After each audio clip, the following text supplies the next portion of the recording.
Hey there, I'm Robert. Glad you're here. Welcome to the Ryan Designs YouTube channel. Normally, we focus on like art stuff and different projects we've got going on and stuff. We've got a project of a different sort right now. Lately, we've been focusing on this shop right behind me and doing a series on turning that basically a 400 square foot or 900 square foot shop into a art studio, a functioning art studio and stuff. So there's a playlist on my channel if you want to catch some details about that and watch that process. But right now it's kind of a side video. I've got a fence that I need to repair here, so I'm going to flip you around real quick. Okay, so this fence is I mean, it's a simple, cheap fence. It's just like a critter fence, basically. But we've got this critter mesh, which is like I think it's 16 gauge wire mesh that runs the length of my property on the backside. And as you can tell, this is down. I just snipped off this portion here. Wanted to make sure I could do it by hand and it won't be too much trouble. But I've got to make a repair. That way I can let my new dog out. Okay, flipping you back around. I need to make that repair. That way I can let my new dog out and not have to worry about him running off into the woods. He's a beagle, and so beagles have a tendency to get locked in on scents and will just follow and track that down. And they'll usually go through whatever's in front of them unless they run into a pretty good barrier. And so I'm trying to put up a fence. That way I don't have to worry about him getting out and getting lost, getting, attacked by coyotes or, anything else that's out here. Because there are some predators out here where we live, and I'm kind of on the edge of both a ranch, some woods, and some other kind of unkept properties. So want to be sure that he's safe and secure here, and I'm a responsible dog owner and don't want him to get out and get hurt or get lost for some reason. And so that's what I'm doing today. And so I just figured I'd bring you along and kind of set the camera up and let you see this. So thanks for being here, and here, let's get to it.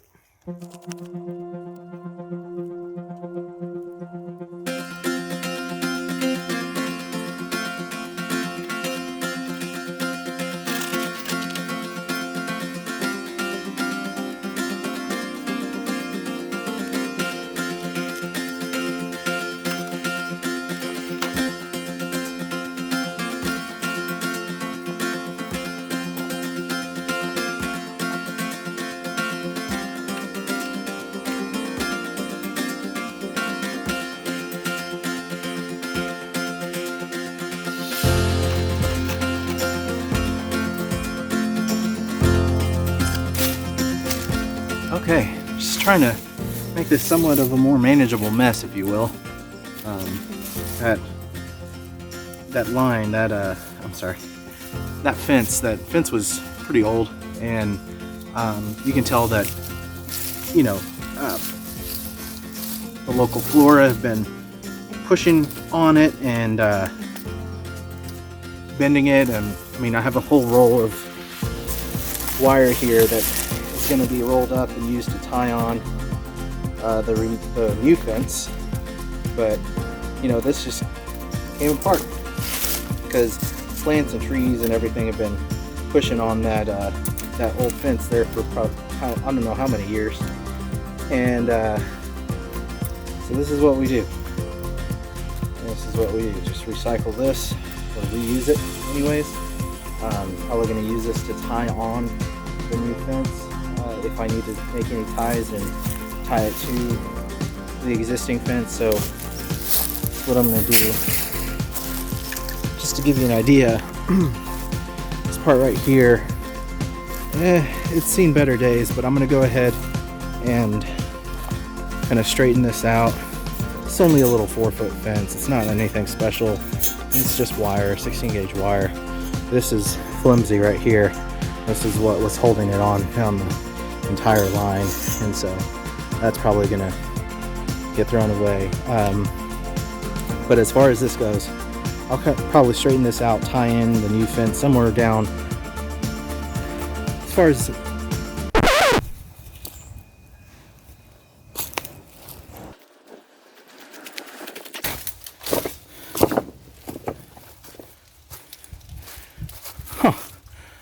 I thought I heard an alert. Man. So my garage door has a timer on this shop, and I forget about it all the time because this is the first time I've ever had one with a timer on it. This totally just came down here. You can see it dented this fence here. I'm glad it didn't hit the tailgate. So ran into some resistance and went back up. Let's see if I can turn that timer off.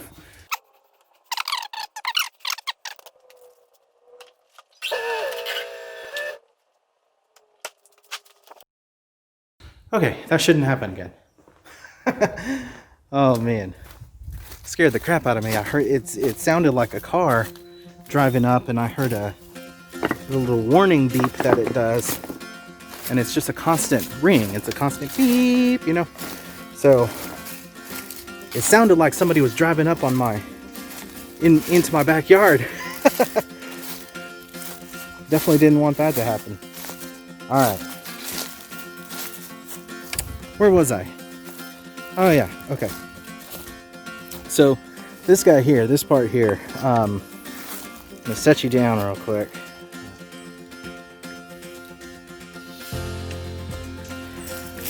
So essentially, this part here, it's good enough. I'm gonna tie in the new fence probably down this way a ways, tie it into this post, and then just finish out the property. You can see here where my property line is, the corner of my property anyways.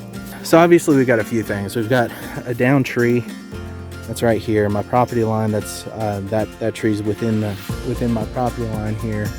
I'm thinking that when this tree went down, it brought down limbs from the top and crush this fence, crush where the fence was. I'm thinking that's what happened, and then they just patched it with whatever roofing tin and stuff that they had lying around. Didn't really want to bother with it. It may have happened just before they were going to sell the property or something. I have no idea. What I'm thinking about is taking this area right here. So we've got that post.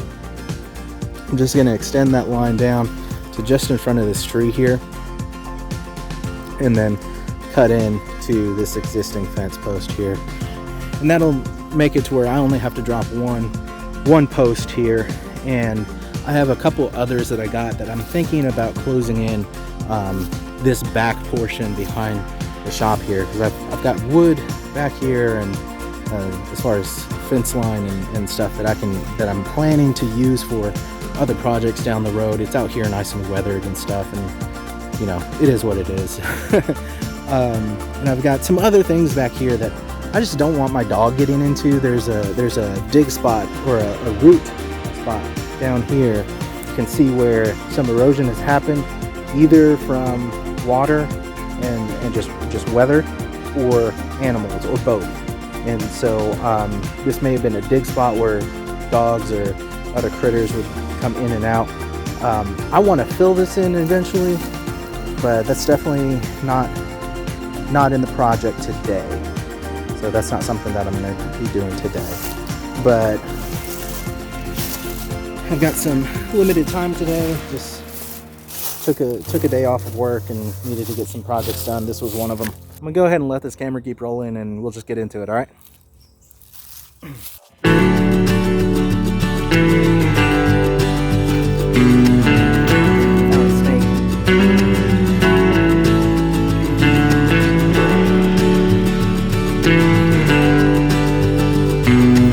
Obviously had a sprinkler system at one point that they took out. I've been finding this hose in random brush piles all over the property.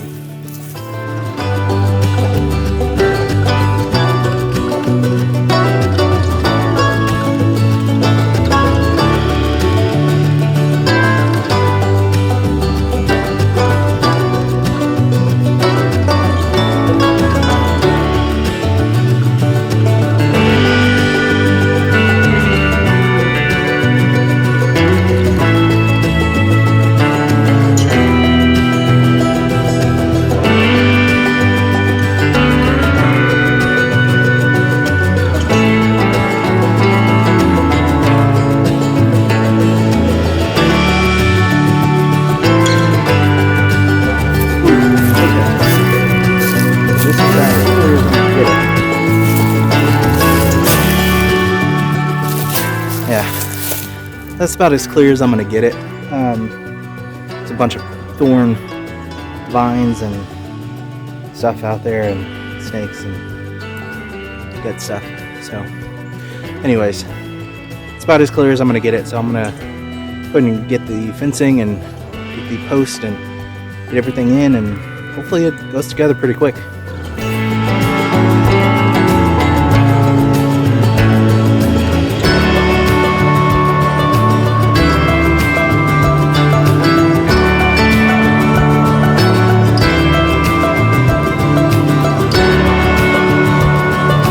Alright, let's go cut some wire. Gotta get 255 inches.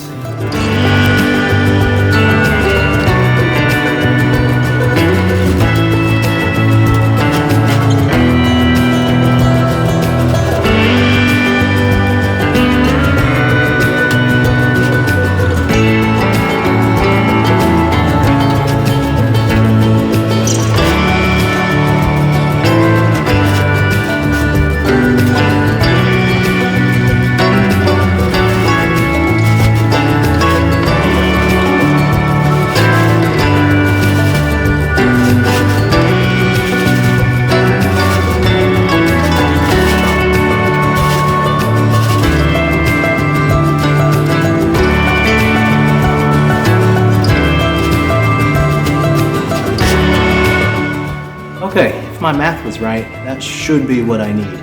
Let's hope my math was right.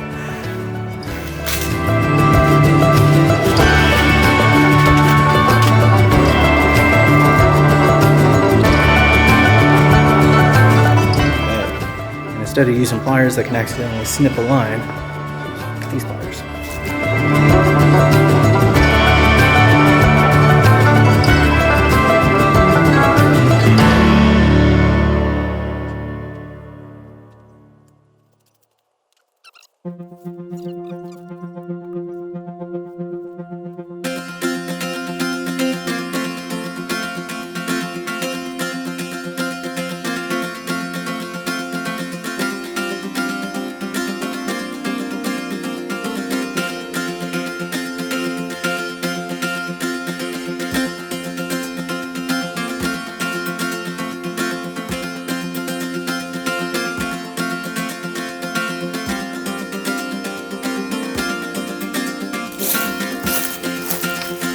Just occurs to me, maybe you want to see what I'm doing. Essentially what I'm doing, I left these cutoff links, I left some long, that way I can loop back onto the fence and not have to use any other ties or anything.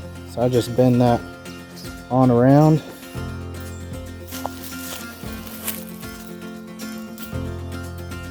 And that will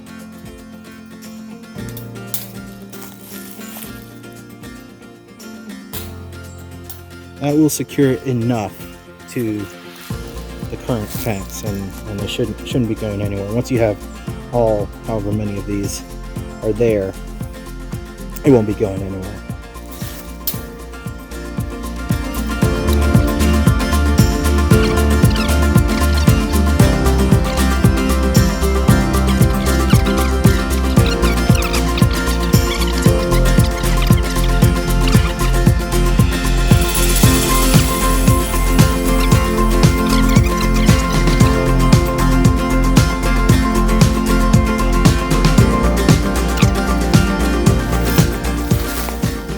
That I have that, I can go and tie off on that post there and then come around and connect it over here.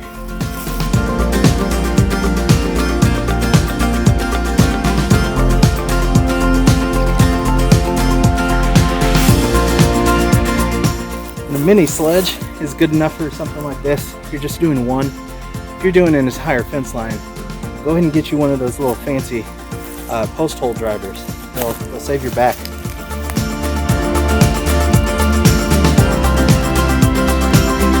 I think I got the wrong length of post. I think it's 4 foot total. And I grabbed a 4 foot post thinking it's 4 foot for the 4 foot fence. It's not. It's 4 foot for a foot into the ground and 3 feet sticking up. I'm a full foot short here, but it'll be fine. Just if you ever buy these, a system like this, if you have a 4 foot fence, get a 5 foot post, because a foot of it's going to go into the ground.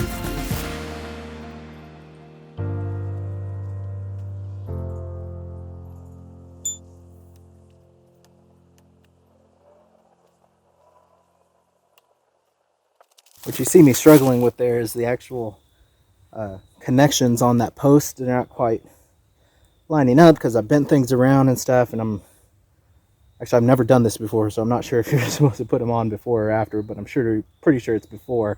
But I'm just going to go ahead and tie in like it is throughout the rest of the fence line there. So I'm going to go grab that other spool of wire that I pulled off the other fence.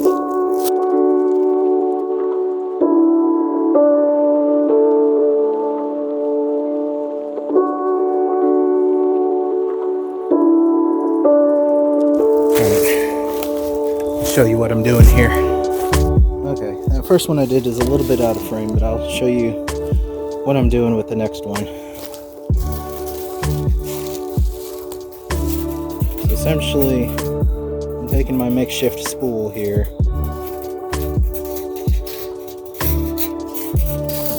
Alright.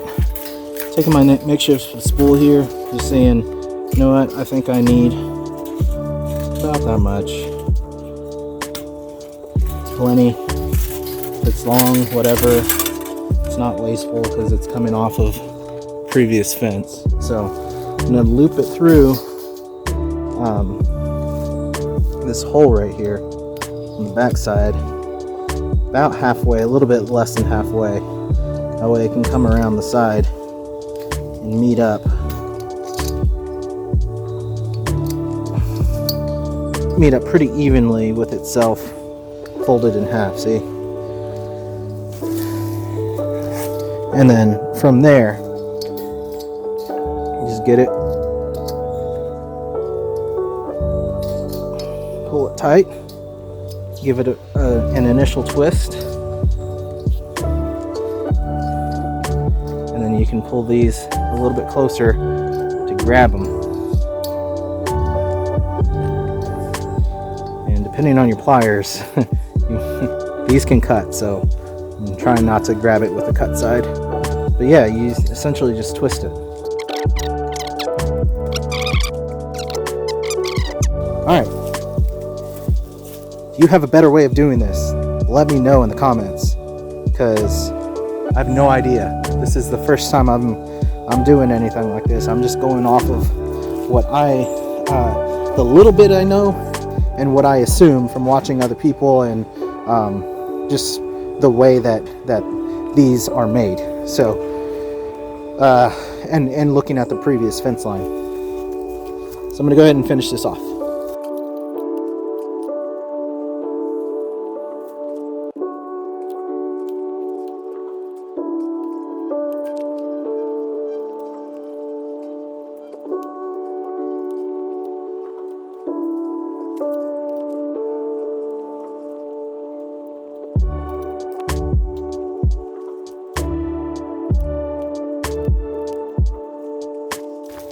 Okay, that is on. Granted, it's a lower post than what I thought I was buying, but on to this next piece.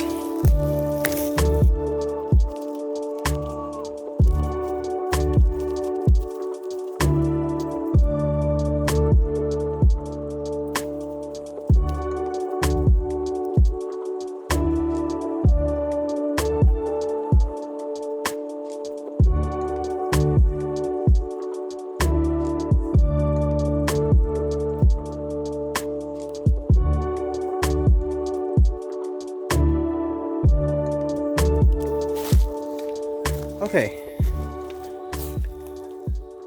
that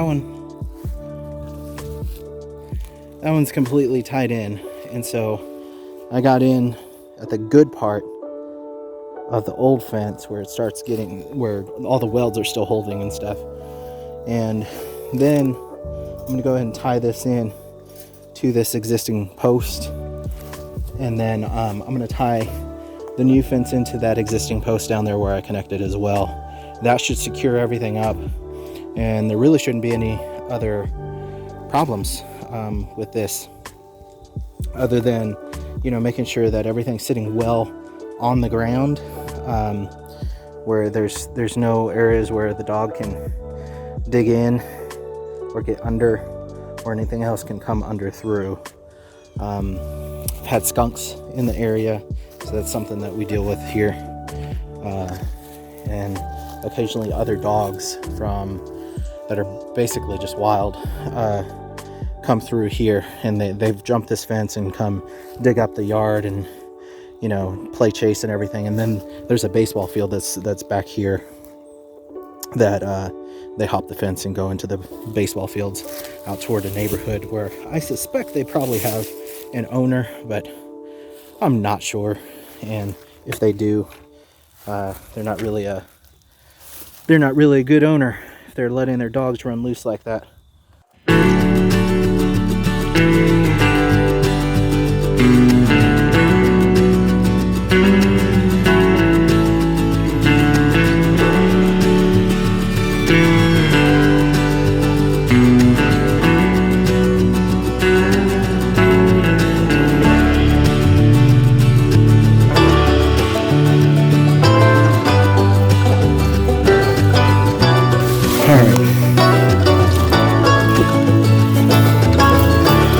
One last spot.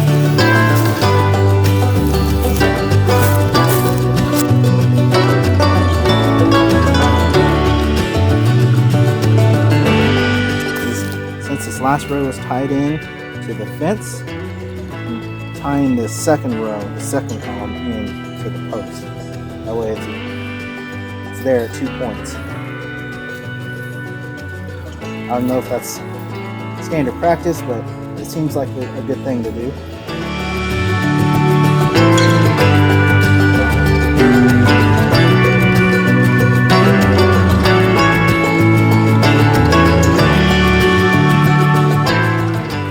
Looks like my second half is home.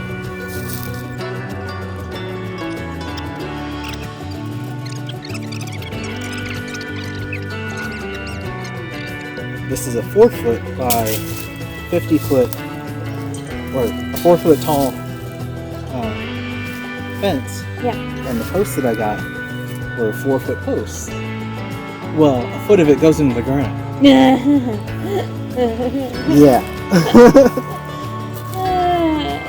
So, all right. Hey, thank you for coming along and just spending some time with me while I put a fence up. I know it's not exactly the typical video that's going to be on here, but I thought it'd be interesting. So stay tuned for our other videos, and definitely if you're not subscribed yet, please go ahead and do that. Hit the bell notification. That way you get notified whenever we release a video and stuff. And I'll see you next time.